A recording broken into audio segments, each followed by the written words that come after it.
there was this notion that I had to keep up, and there was this kind of groomed practice to be on top of it and always know all the things going on and be a problem solver and fix things. Now, all of this was also really exhausting. And I was always kind of close to burnout, like on a yearly basis. And then I'd pull back and I'd end up maybe switching jobs or switching roles and thinking that maybe the company wasn't the right fit or that I wasn't in the right place. And of course, you can listen to my origin story episode. That's episode 2. That's a bit more about my career path and the zigzag and how I became a coach. But part of this was also that I was operating in energies that weren't as conducive to me as a woman. So I had to learn, how do I lean into more of these feminine energy states? Welcome to Side Note, the podcast, where we empower ambitious women with new perspectives. I'm Samantha Fackler, your host. Join me for off-the-cuff conversations with the most authentic people I can find. Entrepreneurs, creatives, authors, visionaries. We welcome you as you are and hope you leave with what you need. This is Side Note, the podcast where big ideas become real. This is a treat of a solo episode. We will be talking about balancing masculine and feminine energies in business as well as relationships.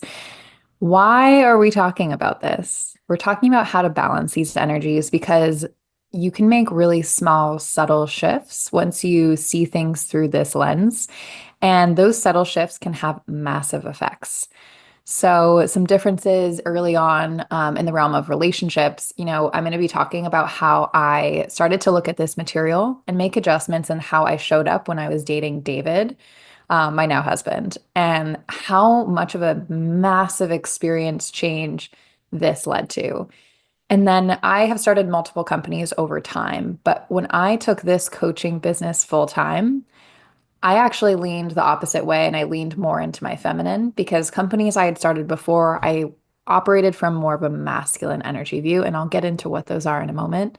But I have really approached business from both of these different sides. And over time, I've made tweaks and changes to bring them together. And because of that, I feel like I have gotten to a place where there is such flow and intuition, but there are also real results and systems in place so that I can lead from my best. And I find that with my clients who are entrepreneurs across many different industries, who are leaders across many different industries, startups, tech, Fortune 500s, et cetera, when they start implementing the little changes that I'll talk about and they find their own healthy, balanced place between these two, they see a massive difference in their day to day. They wake up more energized. They end their day more balanced and stable and less depleted.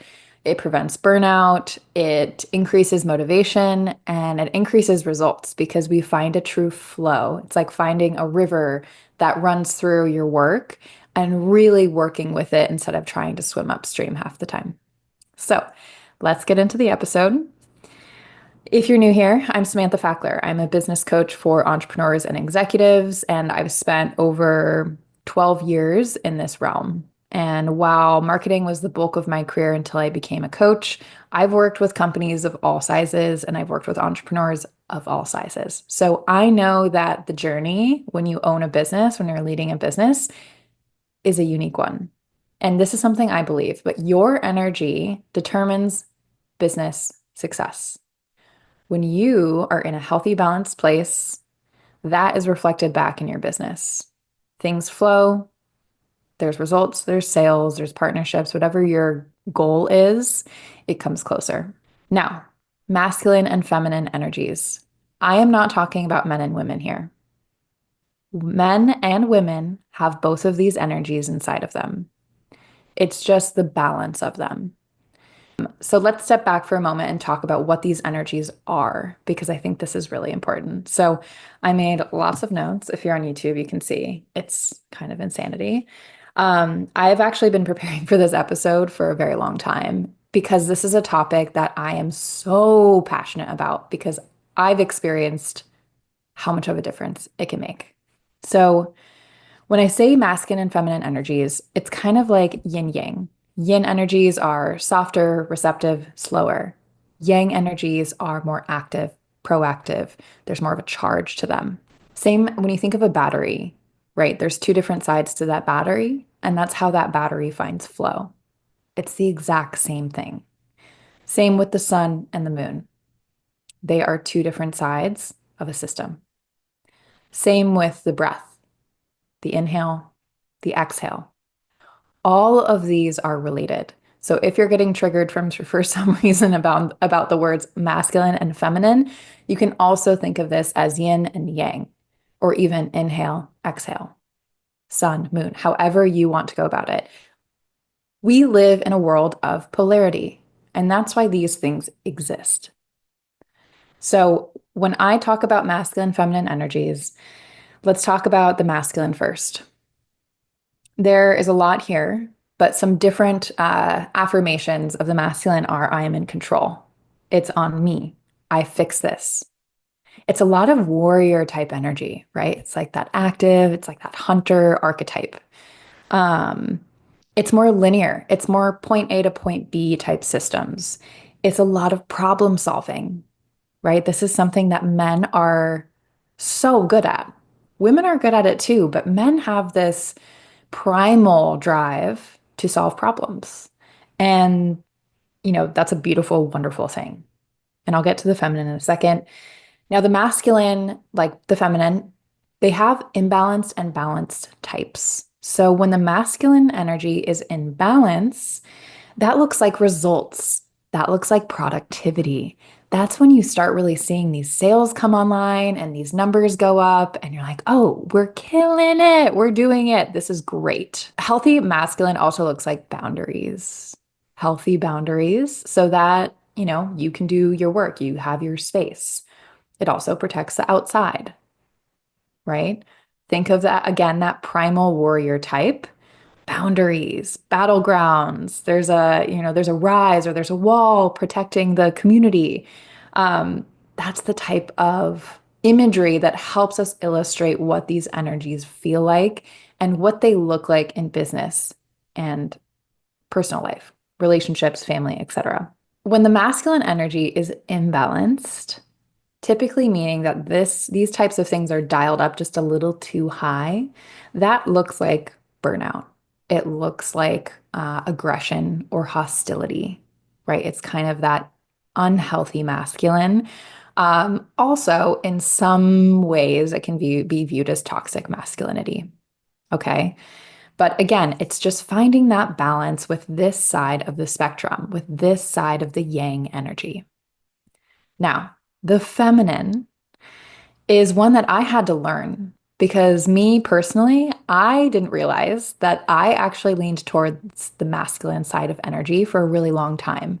Now, I'm a very girly girl. I like girl things. I love girls' trips. I like being creative. I love like color and creating coziness in the home and like all these things that feel very maternal or womanly. My hobbies, like I grew up doing dance and ballet and playing piano, and I actually didn't really like sports where are competing, like there's aggressive competition directly. Like that wasn't really my jam.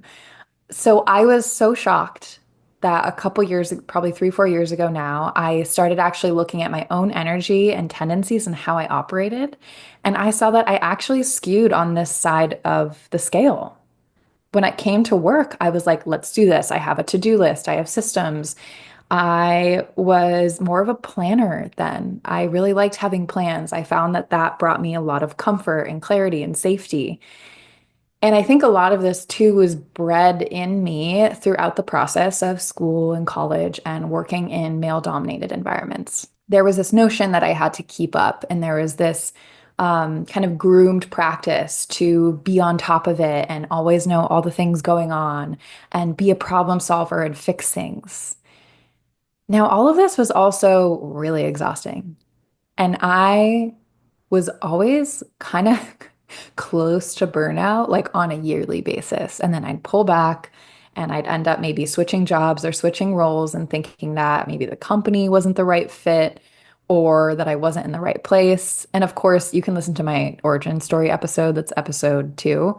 That's a bit more about my career path and the zigzag and how I became a coach. But, you know, part of this was also that I was operating in energies that weren't as conducive to me as a woman. So I had to learn, how do I lean into more of these feminine energy states? Now, the feminine affirmations, if you will, are I can co create, I am creative, I am intuitive, I receive. There is a bit more of a passive nature to the feminine, but it is still empowered and expressive. And there's a lot of things here. The feminine is patient, the feminine can be both soft and gentle, and it can be like wild woman, the woman, you know, dancing around the fire, like leading the dance for the community. The archetype, there are a couple archetypes here, but one is the healer, one is the temptress, one is the queen. And while archetypes, it doesn't really matter what you think about archetypes, but archetypes help us illustrate like what are the different facets of the feminine because there are multiple. Where the masculine, you know, the warrior, the hunter archetypes really help us illustrate and grasp onto what these things look like. So the feminine has these three, and they're quite different. I mean, the healer archetype, you know, I even had my healer archetype journey when I became a Reiki master and I had a Reiki energy healing business. And I still get to practice that once a month with community events in San Diego. And that's a really fun way for me to connect to this side of myself. And now I'm still leading those classes, right? I'm in the front of the room, I'm leading a meditation, I'm facilitating energy healing, but I'm in my feminine too. And I think this is the real key to unlock is like, how can we be in our feminine if we're a woman so that, or identify as a woman so that we let those natural energies move through us, but still lead and also still incorporate the masculine? Because that's the challenge is how do we balance both? Relationships require both. Businesses require both. And we all have different variations of masculine and feminine, and they may fluctuate depending on the season, depending on the day, depending on the year, based on other factors. Now, other things I want to illustrate about the feminine and when it looks balanced and when it's not balanced. The feminine is in flow. And I said the affirmation around intuition before, but intuition is a really key part of the feminine. Now, think about intuition for a moment. Intuition is like you're literally opening up your brain and receiving insight. It's receptive. Intuition is not proactive. It's not where's Waldo, where's the answer? It's I am open to receiving the answer, practicing patience, doing what you need to do to be receptive and present and grounded, and then allowing that to come in. Now, that is straight up magical. And again, this is not just struck to women. There are so many men. I think everyone is intuitive, but I know some men that are crazy intuitive. Like they are really good at being patient and receiving guidance and then acting on that. Okay, again, that balance. So before I move on, the feminine, when it looks balanced, it is in flow, it is energized, and it is clear. Clear is a big one. If things don't feel clear, figure out what you need to do to get there. Typically, that looks like grounding and activities that really bring you into the body, that bring you here. When the feminine is in balance, there's a disconnect and there's burnout. Now, what was the commonality between the masculine imbalanced and the feminine imbalanced? Burnout. Burnout is so common, and we often see it with people who have just burnt the midnight oil on themselves, typically in the corporate world. Why? Because the corporate world is historically masculine. It is generally masculine energy. Think about it. Strict hierarchies, strict systems, operations, processes. I think there is definitely a wave of more feminine energy coming into business in the last 20 to 30 years. The experience for a woman in business today is vastly different than a woman who was in the business world in the 80s. I was recently talking to my mother-in-law who was in a technical role in a male-dominated environment, and the amount of shit she had to deal with at the time, I cannot fathom. But now, business, we're seeing the pay gap become a bit better. Women are still making less than men in the same roles. We're still seeing discrimination with women who are pregnant. I was recently talking to someone who, I'm just going to call them out, but they work at Amazon.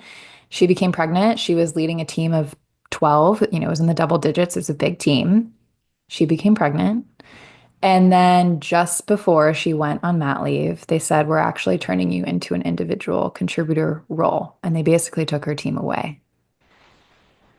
When she came back, she didn't go back to that normal role. She did not have the same structure. She had a different manager, completely different setup. And she basically missed out on a promotion and this upward trajectory that she was previously on. So even though that's technically something a company can do, it still negatively affects women, the way the workplace works right now. I will step off from that little soapbox moment because it really gets me heated. Basically, what I'm saying here is that the business world is getting better in terms of balancing these two energies. The last few decades, we see more of an emphasis on company values and company culture and DEI, and those are those feminine principles being turned on and the volume being turned up on those in the corporate environment. Those weren't as much of a thing and a driver in business in the 80s and 90s. Oof, those stories really get me heated. Um, I believe then that when energies are balanced, whether they're in a corporate environment or whether they're just in how you operate as like a one-woman show, as an entrepreneur, or as a small startup with a team of 5 to 10, when you're able to balance these two, you unlock a ton of capabilities and you unlock the balance in the people that work for your environment, meaning that your people don't burn out. They don't, you know, go to their edge and burn out and then end up having to take a sabbatical, or they end up leaving and you have to backfill their position. They also generally enjoy their jobs more, meaning that they perform better. And there were a lot of statistics that I looked at in the research for this episode that proved that. So there was research that came out from, I think, like Credit Suisse, and companies that had at least one woman on their board increased their revenue by 26% over 5 years because they had a mix of those energies on the board, on that overseeing entity. Other statistics that came out were, when you have a more diverse workforce, you have more perspectives. So you generally perform better. You generally produce products and services and offers that cater to an audience and are able to actually tap into that audience's psychology. Meaning that they're able to do marketing that sticks. They're able to, create the right partnerships for growth. So there's so many things here. I've also seen this pattern where, business used to be pretty masculine. I remember like one of my ex-boyfriends one day, we were talking about something in business and this girl who was at his company who like got a promotion and then immediately left to another company and seemed to kind of title hop. And he was like, "Well, that's business for you." It's like, "Well, I don't know." I don't know if that's business is a good excuse for that. I don't think that really describes what's happening with this, woman and what she was doing and these patterns of behavior. And I think that there is a world where business has more collaboration and less competition. So one thing I advise and I've found to be really impactful for businesses, whether they're a startup or again, you're an entrepreneur, look for collaborations. And if instead of doing competitive research, do collaborative research. Look at other industries that you could draw inspiration from.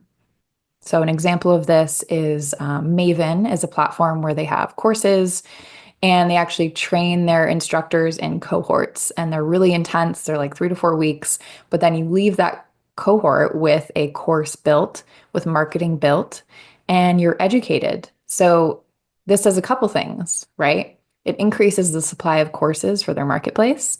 It also ensures that there's a level of quality of those courses. So it's not just like a Udemy thing where anyone can post a course.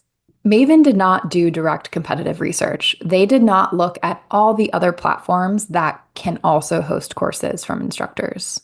Instead, they looked at things like CrossFit. They looked at things like dance-a-thons. They looked at things like fraternities. Why? Because they had similar values. CrossFit, they wanted that same thing. Like when someone does CrossFit, like people talk about it. CrossFit people are like, it's their church, right? They're religious about it. So, how did they foster that same sense, but with their instructors and with the students that, you know, apply to and go through those courses? Dance-a-thons. Dance-a-thons seem kind of archaic, like from the 50s, but um, think about it. You're committed, it's short term, it's intense, it may be physically intense, but you get through it and there's kind of a reward or prize at the end. And then fraternities, they also looked at like military boot camps, and those two are, there's kind of this initiation phase. You're in very small groups. There's typically you have a mentor, like in fraternities, you have someone that's like initiates you, rushes you. I don't really know the language. Obviously, I wasn't in a frat, but they looked at all these things for different ways that those ecosystems were set up and why people stuck with them. Why did someone complete a dance-a-thon when they joined? Why did someone stick with a fraternity for 4 years, even if there was like a hazing moment? Military boot camps. How did they create such strong bonds within these small cohorts? They drew inspiration from that and then ended up, that's how they informed their way of running these accelerators for instructors. That informed how they designed their entire platform.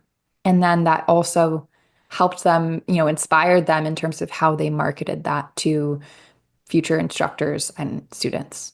So, coming back to the theme here, finding a balance, leaning more towards collaboration versus competition is a theme that I've seen come up in business. And I think it's because we're finding that better balance between these two energies instead of just viewing everything as competition. These two energies, there's a biological component. Feminine, we have cycles. If you were born a woman and you have a uterus, wonderful. You get to experience what a flow, what a cycle is like, and our energies fluctuate throughout the month. You're a man, you don't have that. But you do have heightened hormones like testosterone. So you are primed for this kind of hustle and grind mentality. Now, I've done like Instagram lives about grind, like hustle and grind stuff, but this is why you see those things on like LinkedIn or Twitter that are like, this is my schedule. I get up at 5 a.m. and I do a cold plunge and I do XYZ and I planned out my content for the next year in 26 seconds. Yeah, that doesn't resonate with me. That's not my jam. I might have days where I am super productive, but I also have days when I wake up and I have little to no energy. And again, it depends where it's hitting in my cycle. If we were to go into this further, they actually see that men have like a daily cycle. So a daily cycle of energy, where women, ours is monthly. And those are very different. Again, yin, yang. For women, I want to go through this actually with an expert. I have someone in mind that I want to bring in to actually talk about hormones and how to design your kind of monthly work schedule based on your energies. Because there is a moment in that month where it's great for greater, bigger thinking, visioning. There's a part of your month where it's better for task implementation and just like knocking shit out. There are also parts of that month where you need to turn off and actually not work at least one day that I'm thinking of. But I want to bring an expert in because I'm not an expert on that. So we'll get there. Relationships. Okay. I talked a little bit about this and how this is what initiated me into this whole topic. But I want to dive into it with you. When I met David, again, I was more in that masculine energy. I was a consultant working with LinkedIn at the time. I was working on a different business of mine that had to do with education and content. around emerging technologies, specifically blockchain. So I was in this like hustle mode when we met. I remember I came out with my this blog just like a week before. I was feeling really powerful. I was working a ton. We were coming out of COVID, so I'd actually spent a lot of time alone in my one bedroom with my dog, just like working a lot. I was really healthy. I like had like created a whole system for an elimination diet and found out the things that I actually could not eat. So I gained a lot from that system in terms of like knowing like what to eat and what not to eat for my system that really supported me. So I was feeling great. I was also super in my masculine energy. And our first date, we met and I felt that. I felt like I felt like me, but I also felt like I was asking him a lot of pointed questions and I wasn't being as vulnerable as I should or as soft as I could be or more of myself. Now, part of this is also the fact that it was a first date. And first dates, you're a little on edge. You don't really know who they are and if you're interested or if they're interested in you. So there's a lot of things going on. But he even said that, like in reflection, he was like, "Oh yeah, you totally had a wall up." And I felt like I needed to like melt the wall to like see who you were. And that did happen over the course of our first date. We ended up talking for hours at this sushi restaurant. A couple sake bombs also helped. And then towards the end, we just had this really good banter. Now, around this time, I started getting served a lot of content around being in your feminine energy. And so by the time our second date hit a couple weeks later, I had been, reading a lot of books, listening to a lot of podcasts on like what the hell feminine energy was. Like, what is this? Like, I'm a woman. Like, am I not feminine? I feel feminine, but I realized I was operating with a lot of masculine energy. So my goal was to kind of switch that up. And some different things I implemented early on when we were dating. One was that I let him text me first. So after the second date, um, I let him drive it. I totally was like, you know what? I'm along for the ride. I don't know what this is going to turn into. I also wasn't even looking for anything in particular. I actually had movers scheduled for to leave Denver and go to LA. But then we met and I was like, there's something here. Something feels very, very real. This is not someone that is just like a whatever date and it goes nowhere. Like there's something here. So, but I didn't want to put too much pressure on it. And I didn't want to approach it like I had approached dating before. Because even before COVID, there were years where things are not going well. So I let him drive. I let him take charge. I let him text me first. I practiced being vulnerable. And this was really hard for me. This was a really, really tough one. But talking about things that were uncomfortable, talking about my imperfections and things that maybe I wasn't really proud of, talking about just like in a very real way, and also being receptive to him, deeply listening to what he had to say, really noticing like how he was, the actions that he was making, and noticing that, when he came to my door, or when he planned a date, like he had like the best energy and just receiving that, not pushing it away because I was scared or because I had a wall up or because I was burnt out and couldn't handle it. So I also started working a little less. I started pulling back from that like hyper productivity, hyper go mode.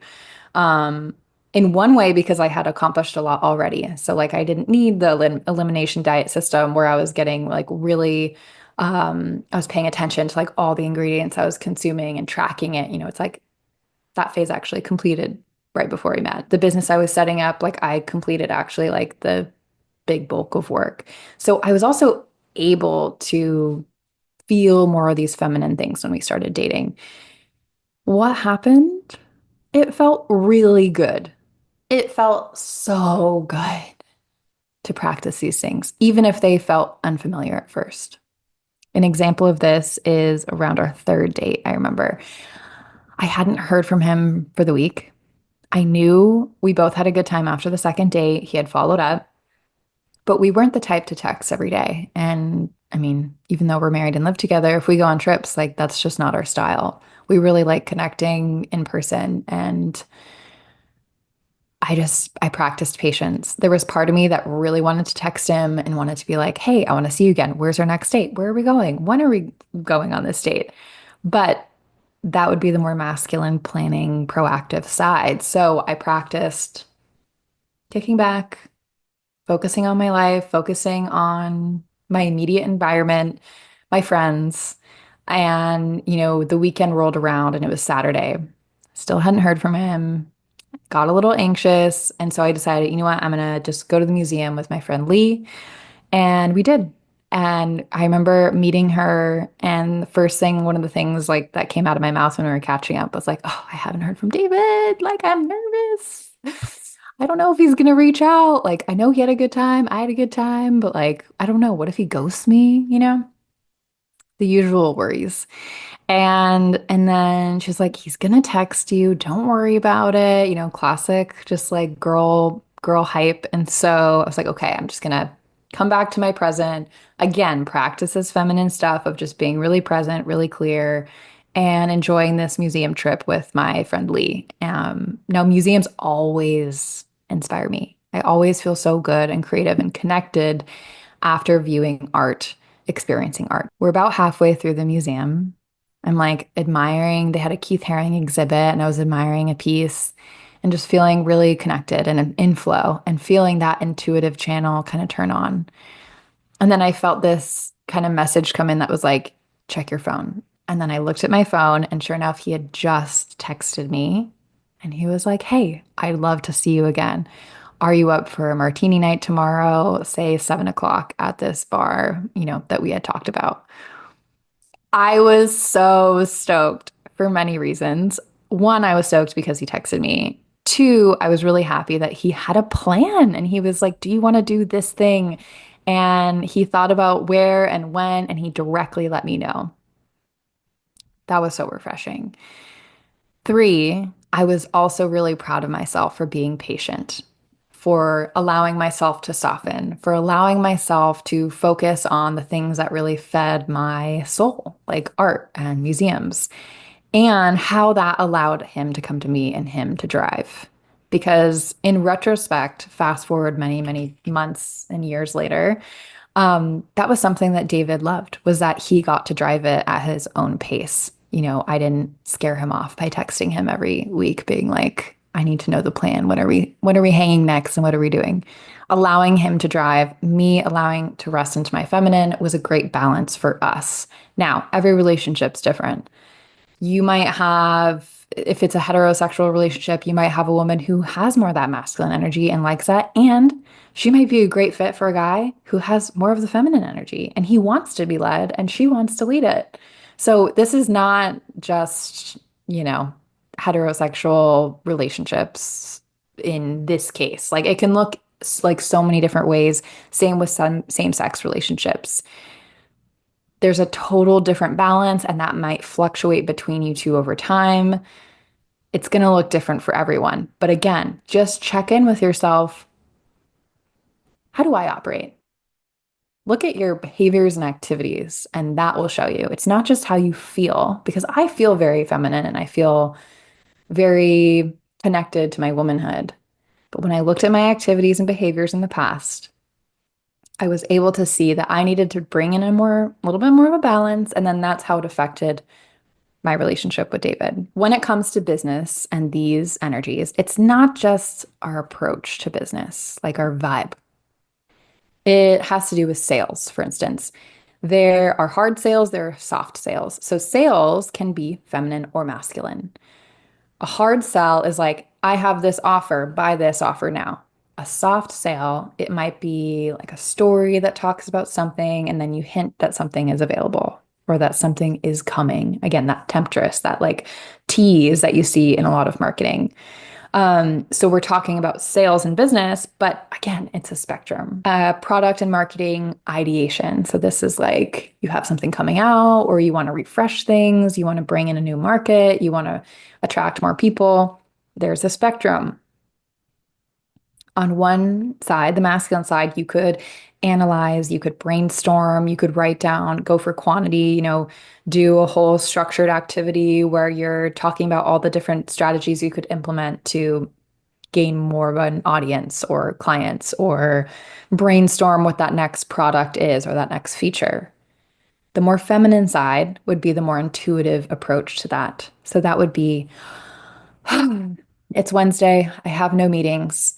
I'm creating space.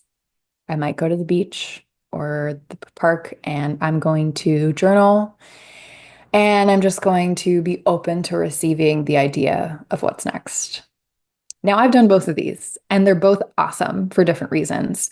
I have absolutely brainstormed things like the name of my mastermind is called The Greenhouse, and that's a group of women who are like my ride or die women. Like we are close, we're motivated, and we're all transforming our businesses together. The name for that, though, I kind of used a blended approach. So first I thought like, what is the vibe of this group? What is the vibe of this like small tribe we're putting together of female entrepreneurs? We're going to be meeting every other week. We're going to have a Slack. It's going to be ongoing support. There's going to be also a place for a lot of vulnerable shares because that's crucial to a mastermind. It has to feel safe, judgment free, a place where you can be like, "Hey, I'm fucking stuck," or "I feel terrible," or I'm having a day where I feel burnt out." And these women can be there for you, can listen, can get coaching. Feeling seen and heard in those moments is so powerful and transformative. But it's also a lot of learning. Guest experts coming in and doing training sessions, energy healers coming in, hypnosis people coming in, breathwork people coming in because we're treating the woman and the business both. Again, because I believe they are mirrors of each other. But when it came to the name for this, I was like, how do I want to go about it?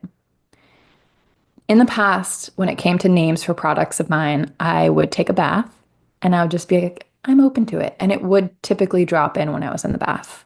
And I would have a whole ritual that would make me feel really calm, really grounded, light some candles, maybe some lavender oil, and the name would come in. But for this one, I was like, you know what? I actually need a bit more masculine in my business. So I'm going to really think about this more in a linear fashion. So at first I was like, okay, what's the vibe? What's the feeling? It feels light. It feels deep. It feels like growth. It feels really nourishing. It feels like you're getting nutrients for your business, but also yourself as a human because they grow together. And then I started thinking about what people have told me in my practice and my coaching, and they feel really light, like a light has turned on in them, like I'm emitting a light. Before, when I've led Reiki classes, people are like, you are like light, like just like bright light. So I thought, okay, there's something with light here. And then I started kind of a word soup, just like brainstorming different words in a list of things that talk about light. And I kept going. And then I looked at my brand strategy deck for inspiration and I brought that in. And all of a sudden I landed on it and it was the greenhouse and it was perfect. Not just about growth internally, externally, growing things outside of us, growing ourselves, that warm, safe container, um, even like as a protection against outside seasons, right? When things feel cold and frigid and hard, it's like this place is still warm and it's just beautiful, but also green, like money, because that is a big part of this too. Businesses need to make money to survive. We're growing that, and we're growing that at our pace. So that's how I kind of weave together the feminine and masculine when it came to the name of this offering of mine that is now live. If you want to apply, we're enrolling now. Enrollment will end in December 1st. So I'm gonna kick off. So very excited for that. Um, Other things in business that are actually strictly exclusive. So these are areas of business that fall in one camp or the other. Things like accounting, finance, bookkeeping, competitive analysis, data analysis. That's more masculine. There's kind of no way to do that from a feminine approach. You don't just like receive your P&L statement. That's masculine. There are certain areas of the business where competitive intelligence is really important, like growth campaigns. If you're doing ads, like that stuff really helps a lot. SEO. There are also feminine parts of business. So that is design, brand, even partnerships. right? Again, collaboration, coming together, co-creating something, co-marketing. Design and brand is like, oof, so juicy. It's one of my favorite things to talk about because it's super creative. Um, you can apply masculine structures to how you develop a brand, but you're creating structure for the feminine to receive that brand, to figure out what's your tone, what's your color palette, what's the brand imagery that you use, what's the style of design that you use, your typeface, your logo, all those things. Okay, this is a lot. To round this out, I'm going to talk more about how I've made changes in my business to balance these. So, on the masculine side, because I had past businesses that were more masculine, I wanted to approach my coaching business with more feminine principles in place. But what I found was that I needed to add back in the masculine where it made sense. One, morning routine. I don't like the word routine. I think it's boring. I think it gets old. So sometimes we switch it up. But in general, there is a structure that David and I use for the mornings. We get up, he makes a coffee that we typically share on our walk. And we walk June, our dog. And we have a couple different loops that we do to change it up so we're not doing the same loop every day. Because again, we both aren't like routine fanatics. We come back. I make my coffee after because I like getting blue light first. We have breakfast. Sometimes we're chatting, sometimes we're separately reading. And then I started to read after breakfast because that was a way for me to feel like in flow with the day, receive the words of whatever it is I'm reading, whether it's nonfiction or fiction. I give myself 20, 25 minutes, and it really feels like I'm filling up my energy before I start my day. It's also very inspiring. So that's great. So that's one thing is that that morning structure really helps set me up for the day. Wake me up, all the things you need before you start meeting with clients and working on your business. Other things, I work out towards the end of the day. It is not my vibe to work out in the morning. Sometimes I try because I forget that fact, and I'm never really surprised that I'm exhausted if I work out in the morning. So my body needs to work out towards the end of the day. I have energy to burn. And I particularly like scheduling workout classes after I have a heavy day of meetings because it allows me to come back to my body, kind of clear the space, clear the energy from all the different people I've talked to, all the stories I've tapped into, and come back to myself so I can have my own nighttime. I also schedule calls with family and friends. I can't just take calls willy-nilly. It's too much of that feminine flow stuff for me.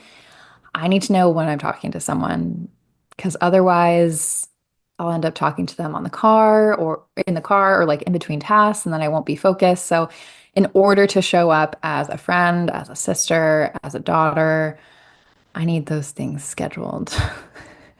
And I've implemented boundaries so that I take those calls when it's right for me and for them.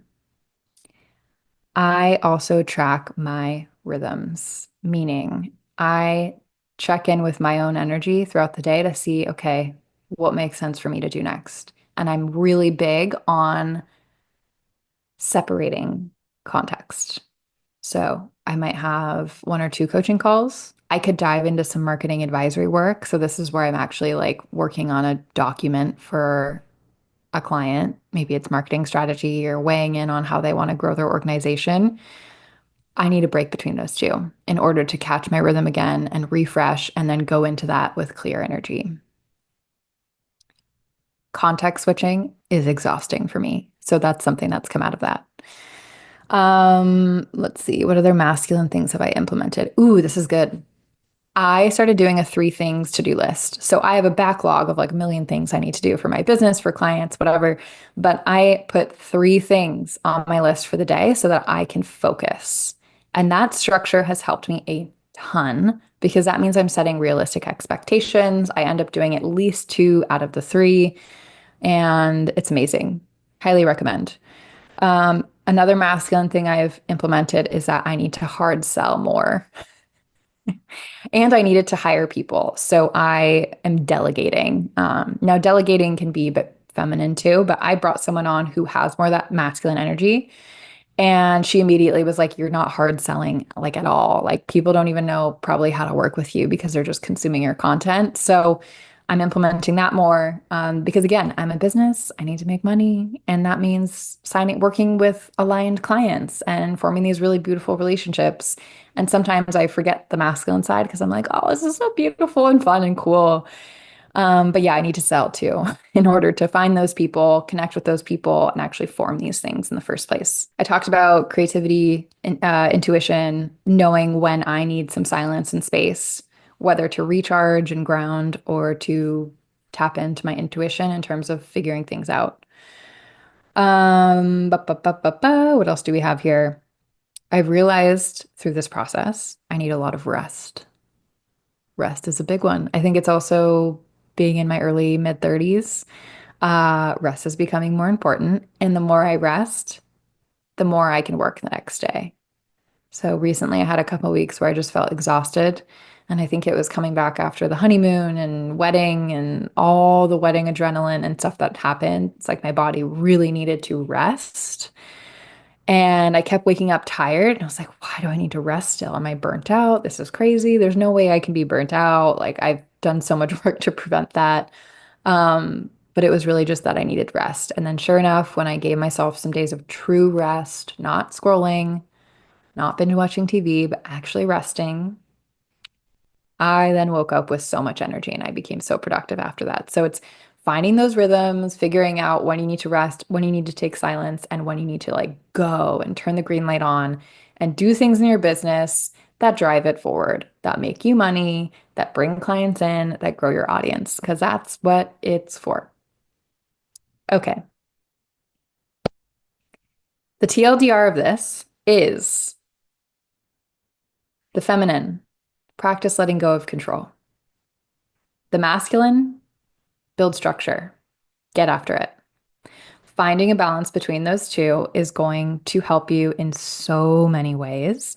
So take a look at how you operate your behaviors and see where to go from there. I hope you got something out of this episode. Thank you for listening. If you're interested in working on this type of thing, bringing in a thought partner or a third party is so helpful to help you identify what you're actually doing. And this has also been a huge part of my journey is actually working with people who are knowledgeable about this stuff. So schedule a deep dive. You can do that. Those are 75-minute coaching sessions with 10 days of follow-up. And it's the perfect container to one, experiment what it's like working with a coach, but two, working on this stuff specifically too. So you can learn more about those at growwithsam.com. My website is in the show notes. But also follow along. I do so many different like updates and tips and pop-up mini masterclasses on Instagram. So check in there. Lots of fun things happening. And thank you for tuning in.